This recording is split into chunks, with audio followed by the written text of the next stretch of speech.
Buenos días y muchas gracias nuevamente. Voy a tratar de ser lo más abreviado posible, muchas diapositivas, muchas figuras, pero por favor no se me asusten, va a estar, tratar de estar dentro de los 20 minutos que me corresponden. Bueno, primero que todo voy a comenzar presentando un caso de una paciente de 65 años, un paciente de 65 años que se presenta a la clínica con dolor en la pantorrilla derecha cada vez que camina. El dolor se le mejora cuando deja de caminar y esto lo ha llevado a que deje de trotar como lo hacía unas 5 veces al día con todos sus amigos del trabajo. Su historia médica, además de ser fumador por un largo tiempo, se ha encontrado que ha estado hipertenso en las últimas visitas al médico. Los exámenes, el examen físico ha también demostrado que los pulsos están disminuidos en la parte poplitea y en las dos arterias del pie. De resto, los exámenes básicamente consisten de dislipidemia con colesterol alto y con bajo HDL. Entonces nos vamos a enfocar en la enfermedad de miembros inferiores en esta charla, y primero que todo hay que definir que la enfermedad arterial periférica consiste no solamente en estenosis y en oclusión, pero también en dilataciones aneurismáticas. Es algo importante tener en cuenta, que es manifestación de enfermedad arterial periférica. Voy a hablar un poco del espectro del problema, tanto como los factores de riesgo, un poco de la patofisiología, cómo lo reconocemos, lo diagnosticamos y finalmente algunas pautas de tratamiento. La prevalencia es difícil de calcularla porque hay mucha variabilidad demográfica. Los métodos de diagnóstico han sido variables en los diferentes estudios, pero aproximadamente unos 8 millones de personas en los Estados Unidos sufren de esta entidad, que es el 12% de la población adulta, y obviamente aumenta con la edad. En este estudio, en este metaanálisis, se vio que aproximadamente 1 de cada 3 pacientes en la consulta de médicos primarios tenían enfermedad arterial periférica si se buscaba. Desafortunadamente contamos con el grandísimo problema de que menos del 20% de los pacientes tienen síntomas clásicos como lo presenté en el paciente inicial. El 50% de los pacientes son asintomáticos y un 30%, o sea, una tercera parte, tienen síntomas inespecíficos. Se les siente un poco de cansancio, cree que es la cadera, la rodilla, y resulta que es insuficiencia arterial. Esto lleva a que se presenten tarde, ya cuando tienen enfermedad avanzada, y que solamente un 25% de los pacientes o menos tengan se haga el diagnóstico adecuado y el tratamiento que requieren. Ahora, en cuanto, basado en las manifestaciones que les expresé, a 5 años, realmente solamente menos del 2% de los pacientes terminan en una amputación, o sea que es una enfermedad más que todo afecta la calidad de vida de los pacientes más que el riesgo de amputación, como todo el mundo sospecha. Ante todos los pacientes vienen atemorizados de que van a perder la pierna. Sin embargo, lo que es importante resaltar es la mortalidad. Casi que 30% de los pacientes a 5 años tienen un riesgo de mortalidad por cualquier causa, tanto cardiovascular, que es el mayor de ellas, como no cardiovasculares. Esto se aumenta hasta 3 veces si el paciente es diabético, y de acuerdo al índice tobillo-brazo, el riesgo se puede aumentar. Si cae por cada caída en ese índice de 0.1, el riesgo se aumenta hasta de un 25%. O sea, bastante importante, como lo vamos a ver más adelante. Ahora, si la presentación del paciente es con isquemia del miembro crítica, lo voy a definir en unos minutos, el riesgo de amputación es mucho más alto, de un 25%, y esto es a 1 año.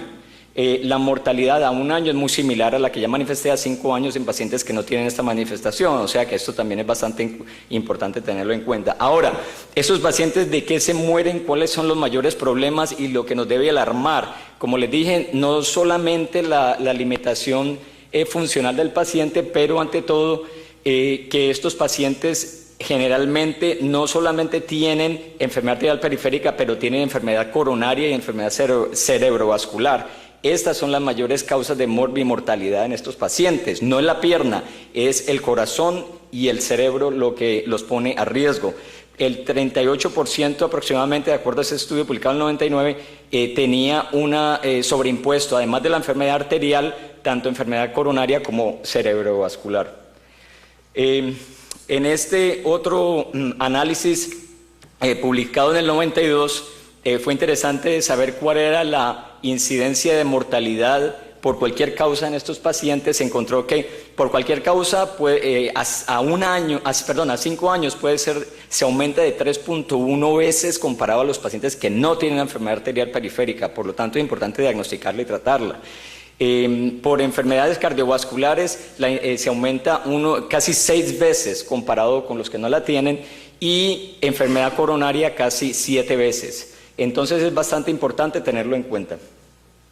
Ahora, no solamente la enfermedad cardiovascular. ¿Cuál es el cuento de la parte funcional y la calidad de vida?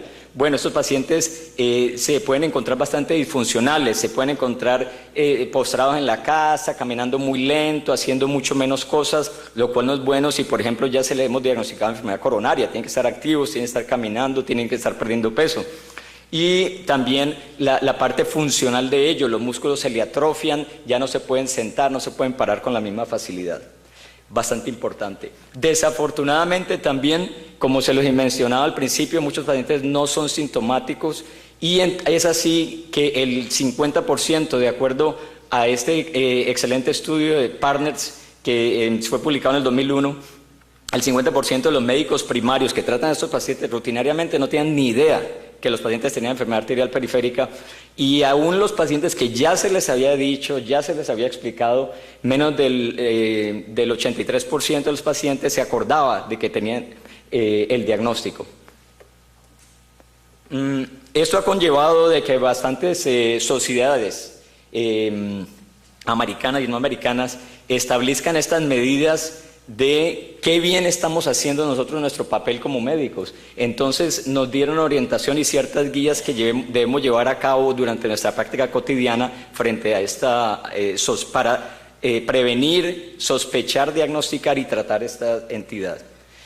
La patofisiología es la misma de que cualquier manifestación arteriosclerótica. En cuanto a la claudicación como tal, es un proceso de desbalance entre tanto entrega de oxígeno al músculo como la demanda de oxígeno cada vez que el paciente camina. El músculo necesita obviamente más oxígeno, pero no se le puede suplir tanto como lo necesita.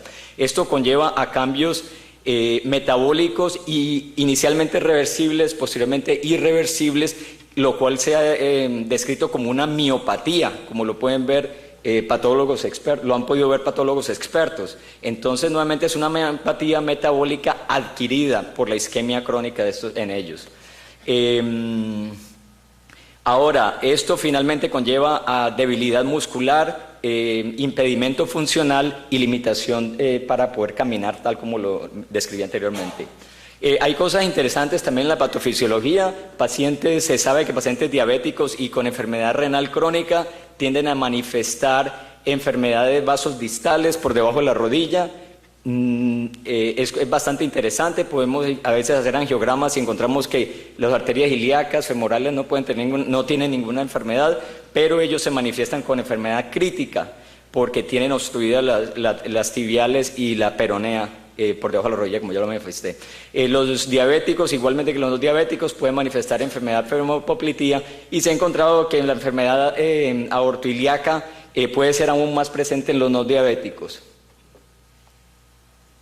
Muchas de las manifestaciones, a propósito, ante todos los pacientes que se presentan con enfermedad bastante severa y crítica, es a diferentes niveles, o sea que no es necesariamente enfocada a un segmento arterial, se puede presentar a muchos niveles. Ahora, ¿cuáles son los factores de riesgo? El 80% generalmente la respuesta es diabetes y fumar.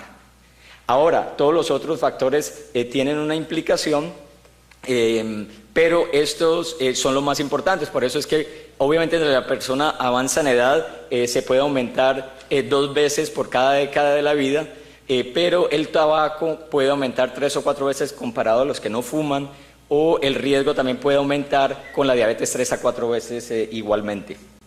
Los otros factores, como lo sabemos, la enfermedad renal crónica, la hiperhomocisteinemia, la hipertensión y la dislipidemia son importantes, pero nuevamente no al grado de las otras entidades. Por eso es que nosotros no es que rutinariamente hagamos estudios de la homocisteína y todas esas otras cosas, pero en pacientes con enfermedad renal crónica, hipertensos y lipidémicos, tenemos que tener el mismo manejo como lo tendríamos para cualquier manifestación arteriosclerótica, coronaria o no coronaria.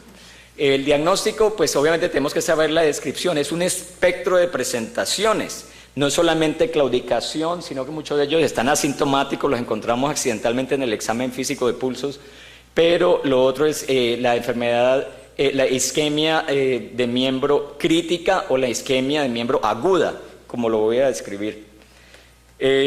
Para todo esto nos sirve muchísimo la historia que tomamos, el examen físico y los exámenes ancilares.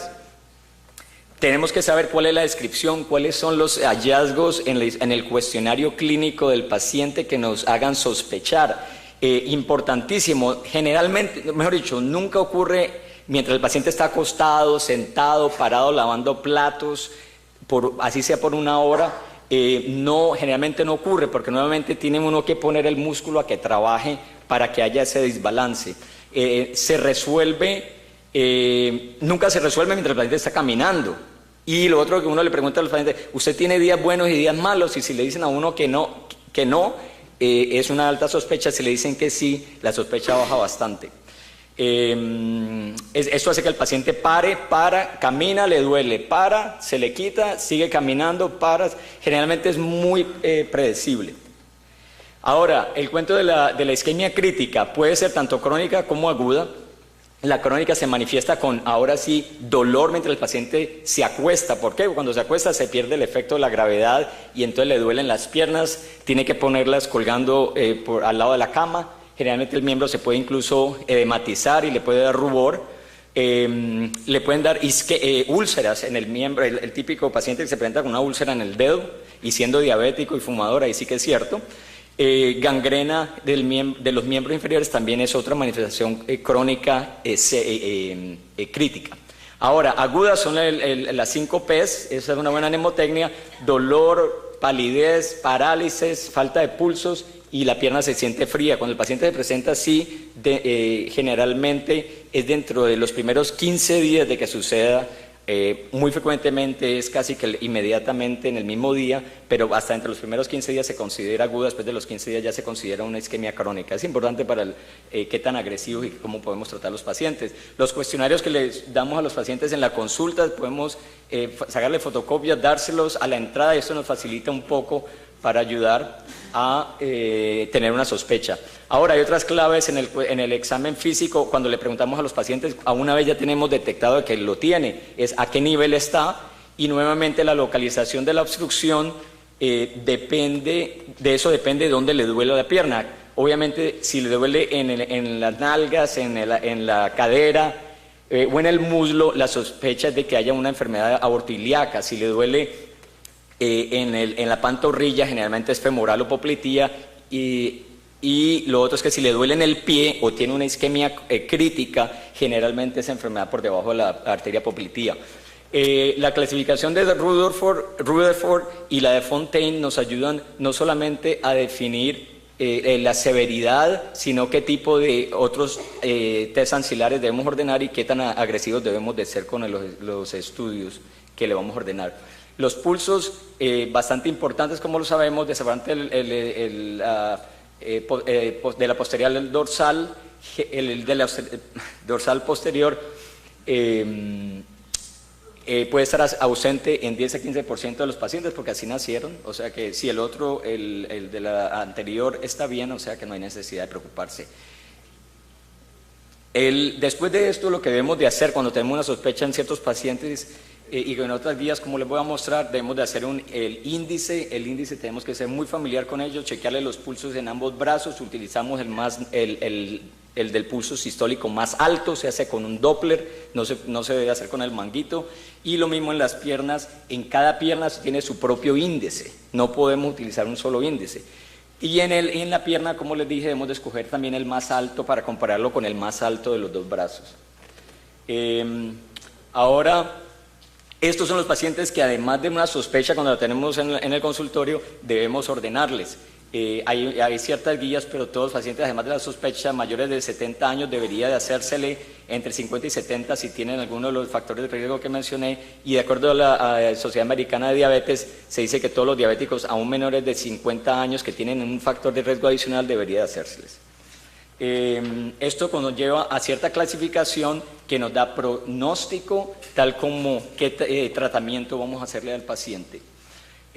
Algunas cosas importantes es que cuando al paciente le sale un índice normal, a pesar de que tenemos una sospecha muy alta, puede ser que haya calcificación de la capa media de la arteria, como los diabéticos o los de insuficiencia renal crónica, debemos utilizar otro test. También si camina y le duele en la parte, la distribución aortoilíaca, debemos de hacerle con ejercicio. Estas son cosas importantes de tener. Ahora, si tenemos sospecha y no le podemos encontrar con este tamizaje, podemos utilizar el pletismografía, y la pletismografía, como se ve aquí, analizamos las curvas y vemos si hay diferencia entre un segmento y el otro, o entre una pierna y la otra. También a la vez que le hacemos la pletismografía, se chequean las presiones arteriales sistólicas a diferentes niveles para ver a qué segmento es que tiene enfermedad. El duplex es otra manera de diagnosticar. Generalmente tiene ciertos problemas, pues porque es un examen bastante exhaustivo, depende bastante del operador, la operadora, y nos puede ayudar tanto a diagnosticar, obviamente, como a localizar la lesión. Esto es lo que hacemos un estudio, no solamente visualizando la estenosis aquí, pero también analizando la morfología de las ondas. Deben ser trifásicas, y si en la medida que vaya perdiéndose esta morfología, la enfermedad significa que va avanzando. Ahora, después de esto tenemos opciones de no hacer nada, de mandarlo a que le hagan una angiografía, un CT angio, una angiografía por resonancia, o una angiografía convencional. Estos exámenes lindísimos generalmente no se ven tan así y tienen muchísimos problemas, tales como en la resonancia, que el paciente va a estar, si tiene claustrofobia es un problema. Generalmente por debajo de las rodillas son pocos específicos, se ven obstruidas todas las arterias, pues que el paciente se movió. Y para la angiografía por CT, de pronto puede ser un poco más sensible y específico, pero cuando están comparados en diferentes estudios no se hace. Ahora, esto nos puede ayudar a planificar o a preplanificar una invasión, porque ya hemos detectado la severidad, si lo vamos a intervenir o no, pero esto nos puede ayudar Entonces, generalmente, personalmente, es poca la gente a la que yo le termino haciendo esto. Generalmente lo llevo al laboratorio para hacerle una angiografía. El tratamiento basado en las guías americanas de cardiología del colegio y de la Sociedad Americana de Cardiología, lo más importante es pensar en estas tres cosas, y no es solamente pensar en que tenemos que hacerle una angiografía y que tenemos que destaparle las arterias. Tenemos que pensar en que tenemos que prevenir de lo que se van a morir los pacientes, tenemos que tratarle la claudicación para mejorarle la calidad de vida, y también tenemos que proteger el pie. Créanme que los pacientes se quedan aterrados cuando yo les hablo de las cremas que se tienen que echar en las piernas a toda hora, porque llegan las piernas secas, llenas de rajaduras, y le digo, se le va a entrar una infección, porque está predispuesto a eso, se va a rascar, le va a entrar una infección y va a perder la pierna. La otra cosa importante es que generalmente es para reducir los síntomas, como les dije, mejorar la calidad de vida y el estado funcional. Ahora, cuando tienen enfermedad crítica, entonces sí se trata de prevenirle la pérdida de la pierna, y además de eso, tratar de prevenir que progrese la enfermedad. Las terapias importantes, como es obvio, todo esto lo sabemos, parar de fumar, antiagregantes plaquetarios, enfermedades para bajar el colesterol y el control de la presión es bastante importante. No me voy a extender mucho en eso. Para mejorar los síntomas, el tratamiento de caminar supervisado. Se ha demostrado que eso no sirve decir al paciente vaya y camine, desafortunadamente, porque es lo que hacemos con más del 90% de los pacientes. Nadie tiene acceso a un programa supervisado, que es lo que trabaja y es lo que hemos demostrado que trabaja en los estudios. Entonces, debería de ser de 30 minutos, 3 veces a la semana por 6 meses y supervisado nuevamente. Esto puede conllevar a que el paciente, el proceso metabólico disquémico mejore, la mitocondria sea más tolerante a la isquemia, y eso no le va a destapar las arterias, le va a mejorar la tolerancia a la isquemia, el desbalance. Pero nuevamente es bastante improbable que esto sea exitoso. El cilostazol es otra terapia que tenemos, se debe de ensayar. Esto nuevamente no mejora la enfermedad cardiovascular, no mejora la arteriosclerosis, ese cuento no nos lo podemos creer, solamente mejora la capacidad de caminar y de tolerar el dolor. O sea, que el paciente camine sin dolor, un poco, aumenta hasta 180% de lo que camina actualmente. Entonces, si camina 100 metros, caminará 180, o sea, que no es que se le va a curar las molestias y que va a mejorar el estado funcional completamente. Está contraindicado en pacientes con falla cardíaca, no es que cause falla cardíaca, está contraindicado en ellos. La mejoría se espera 2 a 4 semanas, incluso se recomienda que se espere hasta 3 meses antes de decirle que no le sirvió. Y la pentoxifilina se ha demostrado por diferentes estudios que realmente no trabaja, al menos comparativamente con el cilostazol. El manejo invasivo, nuevamente con las indicaciones que les mencioné, las consideraciones de revascularización pueden ser tanto quirúrgicas como endovasculares, a cada una tiene su indicación. Ahora, esta clasificación de STASC nos ayuda muchísimo a identificar qué pacientes pueden ser tratados endovascularmente y cuáles quirúrgicamente, pero realmente hoy en día podemos hacer muchísimas cosas en el laboratorio que anteriormente no se podían con una cantidad de armamentario que tenemos disponible. Típico laboratorio, tanto de hemodinamia como de radiología intervencionista, y ahí podemos hacer muchísimas cosas. Contamos con balones, con stents, ahora ya acabó de ser aprobado esta semana el stent medicado para arterias femorales. 2 minutos, doctor. Endarterectomías, podemos hacer endovascularmente, no necesariamente hay que abrir la pierna al paciente. Estos son ejemplos, por ejemplo, un paciente con severa estenosis de la bifurcación distal de la aorta, esto después de la angioplastia, otro paciente que incluso con la ilíaca derecha ocluida, y esto después de la revascularización con balones, con stents en beso, kissing stents. Nuevamente para revascularización renal también lo podemos hacer. También usamos muchísimo nosotros los hemodinamistas y algunos radiólogos también medir los gradientes. Muchas veces esta lesión parece que no tuviera ningún problema, es el típico paciente que estamos convencidos, camina y me duele, doctor, el glúteo, me duele el muslo. Ahora le hacemos un examen hemodinámico, midiéndolo los gradientes de presión, encontramos que es significativo y lo podemos tratar. Enfermedades femorales como estas, lindísimas para tratar solamente con endarterectomía percutánea, sin necesidad de abrir la pierna, y esto después de endarterectomía sin stent. Nuevamente oclusiones de todos tipos, colores, olores y sabores. También podemos tratar arterias subclavias que tengan indicación, no toda subclavia. Tenemos que quitarnos el reflejo oculostenótico. No toda arteria subclavia debe ser tratada, solamente la que, por ejemplo, si este paciente tiene una mamaria interna conectada a la descendente anterior, tiene indicación si hay isquemia, y esto es después de un tratamiento, o si tiene insuficiencia vertebrovascular. Bueno, esto no hay necesidad de hablar. Carótidas también, cuando tengan su indicación clínica, pueden ser tratadas percutáneamente. Las direcciones hacia el futuro, angiogénesis, hay una cantidad de estudios corriendo, ya voy a terminar. Y el tratamiento tengo taquicardia. Otros factores, mejorar el screening y el tamizaje es quizá de las cosas más importantes, porque tenemos muchos pacientes que no están siendo diagnosticados, y mejorar la prevención, obviamente. El paciente que les presenté al principio, esto fue lo que pasó, se le inició una cantidad de terapia, incluyendo cilostazol, después de un mes seguía con el mismo problema, le dijimos no friegue, sigue esperando, mejore un poquitico más la calidad de vida, y finalmente después de 3 meses dijimos no, el paciente seguía lo mismo, vamos a llevarlo a angiografía, le hicimos angiografía, le encontramos esa estenosis solamente con endarterectomía, este fue lo que le sacamos percutáneamente, y después de endarterectomía y angioplastía por balón, así fue que quedó. Muchas gracias.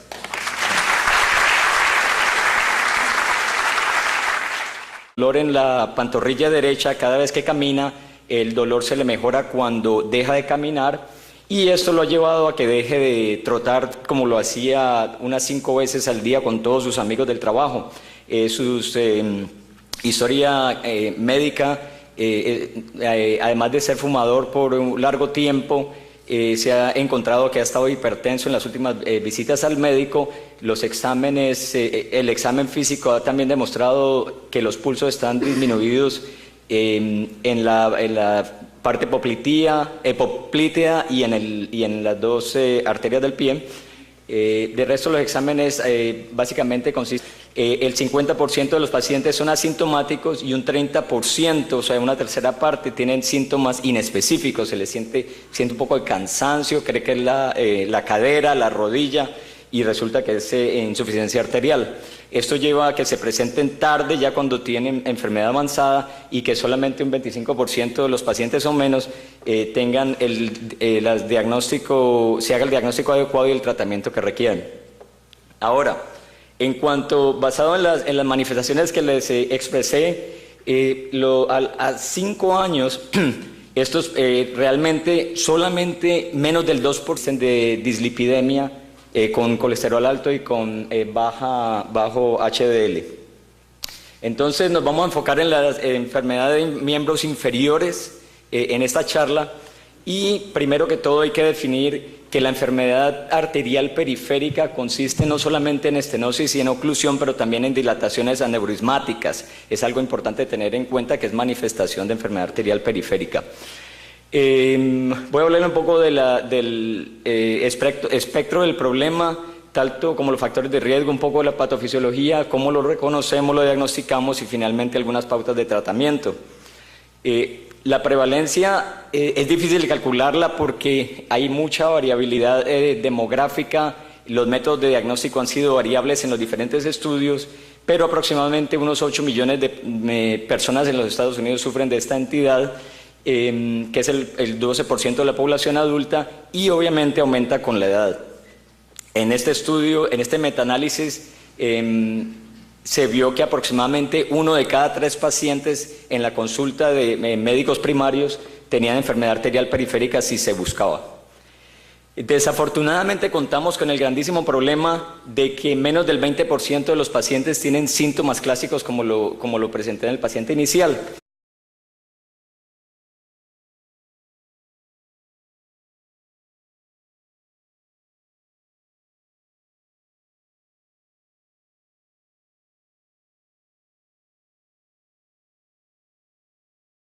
Buenos días y muchas gracias nuevamente.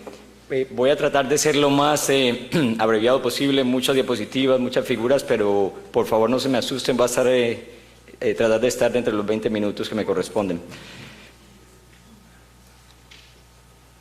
Bueno, primero que todo voy a comenzar presentando un caso de una paciente de 65 años, un paciente de 65 años que se presenta a la clínica con dolor